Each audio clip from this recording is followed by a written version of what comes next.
നമ്മൾക്ക് ഈ ചെറുപ്പക്കാർ യുവാക്കളോട് ഭയങ്കര പരാതിയാണ്. അവരെ മുടി നമുക്ക് പ്രശ്നമാണ്, അവരെ മീശ നമുക്ക് പ്രശ്നമാണ്, അവരെ താടി നമുക്ക് പ്രശ്നമാണ്, ഡ്രസ്സ് നമുക്ക് വിഷയമാണ്. എന്നിട്ട് നമ്മളിങ്ങനെ പറയും, അവരെ പള്ളിയിൽ കിട്ടുന്നില്ല, മദ്രസിൽ കിട്ടുന്നില്ല, സംഘടനാ പ്രവർത്തനത്തിന് കിട്ടുന്നില്ല, നല്ല കാര്യങ്ങൾക്കൊന്നും നമ്മളെ നാട്ടിലെ യുവാക്കളില്ല. ഈ യുവാക്കൾ എങ്ങനെ വരിക? അവര് പള്ളിക്ക് വന്നാൽ കണ്ടില്ലേ ചങ്ങായിന്റെ കോലം, കണ്ടില്ലേ അവന്റെ പാൻറ് കണ്ടില്ലേ? ഈ കുട്ടികൾ പിന്നെ എങ്ങനെ വരും എന്നു മാത്രമല്ല, കാണുന്നോടത്ത് വെച്ചൊക്കെ ഈ കുട്ടികളെ നമ്മൾ അപകീർത്തിപ്പെടുത്തും.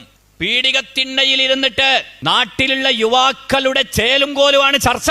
എന്നിട്ട് പിന്നെ നമ്മൾ പറയും കുട്ടികളെ പള്ളിയിലേക്ക് വരുന്നില്ല, മദ്രസയിലേക്ക് വരുന്നില്ല, ഒരു കാര്യത്തിനും കിട്ടുന്നില്ല. പറ്റുകയാണെങ്കിൽ ഒരു കല്യാണാന്വേഷണം വന്നാല് അത് മുടക്കാനുള്ള പണി കൊടുക്കും. ഇത് ഫുള്ള് കഞ്ചാവിലാണ്, അത് എങ്ങനെ നിങ്ങൾ അന്വേഷിച്ചാളി, പുറത്ത് അന്വേഷിച്ചേക്ക്, എന്താണെന്നറിയില്ല.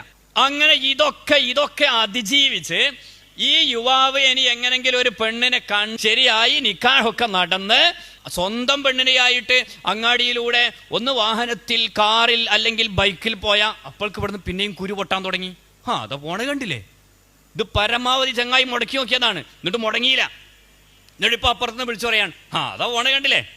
ഈ കുട്ടികളെ എങ്ങനെ നമുക്ക് കിട്ടുക? പിന്നെ എങ്ങാനും ഒരു കുട്ടി റമദാനായപ്പോൾ ഒരു യുവാവ് ഒരു തൊപ്പിയൊക്കെ ഇട്ട് പള്ളിക്കാട്ട് കയറിയാൽ അപ്പുറത്ത് കാരണം ഒരു ഇപ്പൊ ഒരു റമദാനിൽ വന്നതാ ഒരു തൊപ്പിയൊക്കെ ഇട്ട്, പിന്നെ അടുത്ത വക്തിനോ വരുമോ? വന്നിട്ട് അഥവാ ഫാൻ്റെ സ്വിച്ച് ഇട്ട് പോകുന്ന സമയത്ത് ആ ഫാൻ ഓഫാക്കാൻ മറന്നുപോയാൽ പിന്നെ അവനെ പൊരയും തേടിപ്പോലായി. നിങ്ങളെ കുട്ടീനെ പള്ളിക്ക് പറഞ്ഞേക്കരുത്, ഫാൻ്റെ സ്വിച്ച് ഓഫാക്കാതെയാണ് പോകുന്നത്.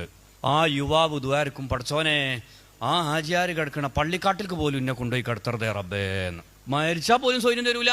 നമ്മളെ ഈ യുവാക്കൾ അവരെ നമ്മൾ അടുത്ത് ഇടപഴകാത്തത് കൊണ്ടാണ്. എത്ര മാന്യന്മാരാന്നറിയാം അവര്. നമ്മളെ നാട്ടിലെ, നമ്മളെ കുടുംബത്തിലെ ഒരു കല്യാണത്തിന് അവര് 2 ദിവസം 3 ദിവസം മുമ്പ് തന്നെ വന്ന് 5 പൈസ കൊടുത്തിട്ടല്ല, ആ യുവാക്കൾ ഒന്നടങ്കം വന്ന് അത് മുഴുവനും വൃത്തിയാക്കി ചെയ്യേണ്ടതൊക്കെ ചെയ്ത് അവസാനം അവിടെയുള്ള വേസ്റ്റും കത്തിച്ച് അതിന്റെ ചാരവും ശരിയാക്കി അതൊക്കെ വൃത്തിയാക്കിയിട്ടാണ് ആ ചെറുപ്പക്കാര് നമ്മളെ വീട്ടിൽ നിന്ന് ഇറങ്ങിപ്പോകുന്നത്. യാ ബുനയ്യ എന്ന പദം മുഫസ്സിറുകൾ കുറെ വിശദീകരിച്ചിട്ടുണ്ട്.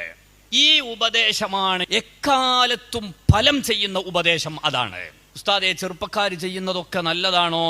അങ്ങനെ ഞാൻ പറഞ്ഞതിനർത്ഥമല്ല, മറിച്ച് നമ്മൾ നൽകുന്ന ഉപദേശങ്ങളുടെ ശൈലി മാറേണ്ടതുണ്ട്. അങ്ങനെയാണെങ്കിൽ അവരെ നമ്മൾക്ക് പള്ളികളിലും മദ്രസകളിലും സ്ഥാപനങ്ങളിലും സംഘടനകളിലും പ്രവർത്തകരായിട്ട് അവരെ നമ്മൾക്ക് അതിനും കൂടെ കിട്ടും എന്ന് നമ്മൾ മനസ്സിലാക്കുക. നമ്മളെ ഈ പരുഷമായ നിലപാട് മാറ്റിയാൽ കുട്ടികൾ പള്ളിയിലേക്ക് വന്നു.